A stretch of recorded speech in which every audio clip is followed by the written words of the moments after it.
Você já sentiu que está vivendo a vida de outro? Trabalha por obrigações, ama por costume, acredita por medo. Mas dentro de você, há uma voz que grita. Uma vontade sufocada. Um eu que foi enterrado vivo sob camadas de convenções. Nietzsche chamava isso de ressentimento. O inferno, para ele, não é um lugar com fogo. É a consequência de reprimir o que somos, de viver em submissão aos valores de um mundo que nos nega.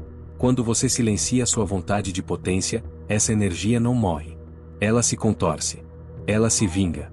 Ela se transforma em inveja, em autopiedade, em necessidade de destruir o outro. Você conhece alguém que odeia quem tem coragem de ser livre? É porque ele está preso. E o cárcere não é de ferro. É moral. Nietzsche te propõe um caminho brutal. Ou você se torna quem é, ou será corroído por tudo aquilo que não ousou viver. Esse é o inferno.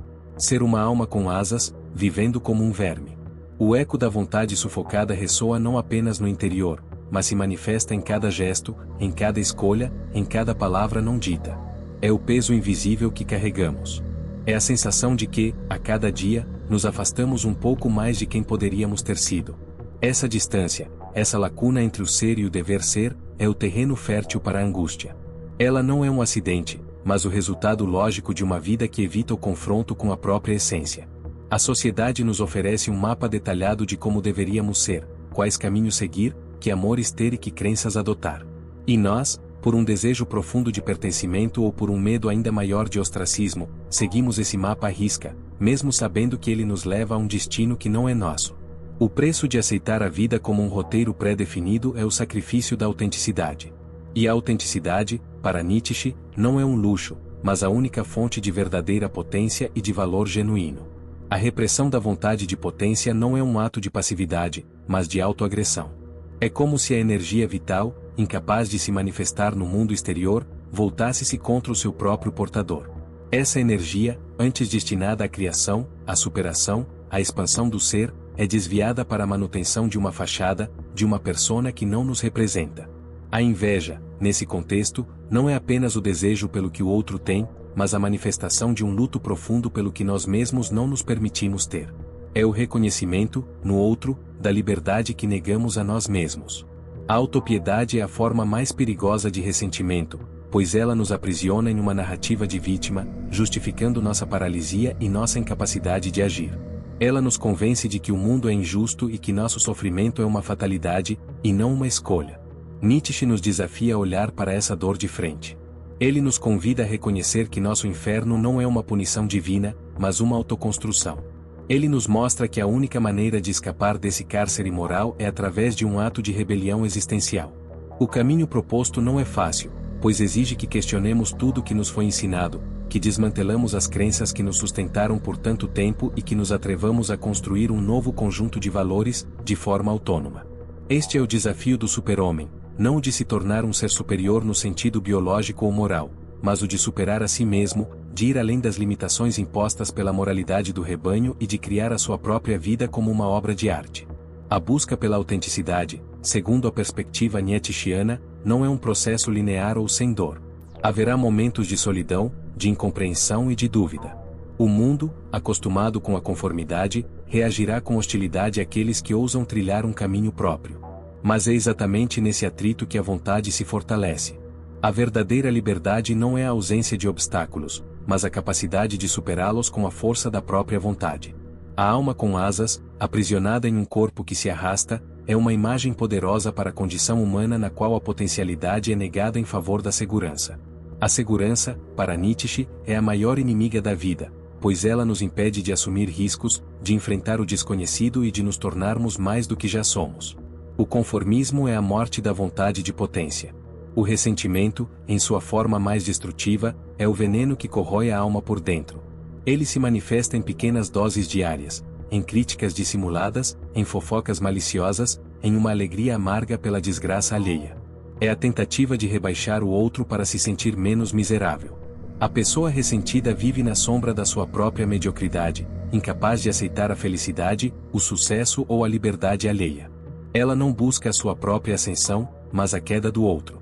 Essa mentalidade, segundo Nietzsche, é a base da moralidade de escravos, que glorifica a fraqueza, a humildade e a submissão, enquanto condena a força, a ambição e a individualidade. O verdadeiro desafio não é lutar contra os outros, mas contra as forças internas que nos mantêm presos. O caminho para a liberdade, portanto, é um caminho de autoconhecimento brutal. Ele exige que olhemos para nossos medos mais profundos, para nossas crenças mais arraigadas e para as desculpas que usamos para justificar nossa inércia. É um processo de desmascaramento, de tirar as camadas de convenções e de falsas identidades que construímos ao longo da vida. A pergunta "quem eu sou?" não é respondida com um currículo ou com um conjunto de rótulos sociais, mas com a manifestação da nossa vontade em cada ato. A vida autêntica, para Nietzsche, não é uma questão de ser, mas de tornar-se. É um processo contínuo de criação e de superação, onde cada escolha, cada desafio e cada fracasso se tornam matéria-prima para a construção do nosso próprio ser. Nietzsche nos convida a abraçar o eterno retorno. A ideia de que teríamos que viver a mesma vida, com todas as suas dores e alegrias, infinitamente. A pergunta não é se essa ideia é cientificamente plausível, mas como reagiríamos a ela. A pessoa que vive com ressentimento e arrependimento, se deparada com essa ideia, seria esmagada pelo peso de sua própria vida. Mas a pessoa que vive com paixão, que abraça seus desafios e que se torna quem realmente é, saudaria essa ideia com alegria. O eterno retorno se torna, assim, um teste de valor. O quanto você ama a sua vida? O quanto você ama a si mesmo? A libertação nietzschiana não é uma libertação do sofrimento, mas uma libertação para o sofrimento, para o desafio, para a responsabilidade.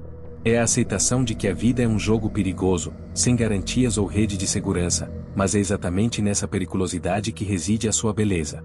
A alma que voa não é a alma que evita a queda, mas a alma que se fortalece a cada voo, a cada vento contrário, a cada turbulência. O verme, por outro lado, rasteja em busca de segurança, de conforto, de previsibilidade. A tragédia de nossa existência é quando escolhemos o rastejar em vez do voar, quando trocamos a glória da ascensão pelo conforto da inércia. O inferno, então, não é um lugar para onde vamos, mas um estado de ser no qual nos tornamos incapazes de voar. É o peso do potencial não realizado, a dor da vontade sufocada. É a visão de quem poderíamos ter sido, refletida em nossos olhos a cada manhã. A proposta de Nietzsche não é um conselho gentil, mas um grito de guerra, um chamado para o despertar. Ou você se torna o herói da sua própria história, ou será um mero figurante na história de outro. A escolha, brutal e irrevogável, é sua. E o peso dessa escolha é a sua maior responsabilidade e a sua maior liberdade. A vida autêntica é um caminho de solidão, de desafios constantes e de uma responsabilidade imensa, mas é também o único caminho que nos permite erguer a cabeça e dizer, com total convicção, que essa vida, com todos os seus altos e baixos, é a nossa. É a obra de arte que esculpimos com as nossas próprias mãos, com as nossas próprias escolhas, com a nossa própria vontade. E, no final das contas, não há nada mais belo do que isso. O inferno é a negação dessa beleza, a recusa em aceitar que somos os únicos arquitetos de nosso destino.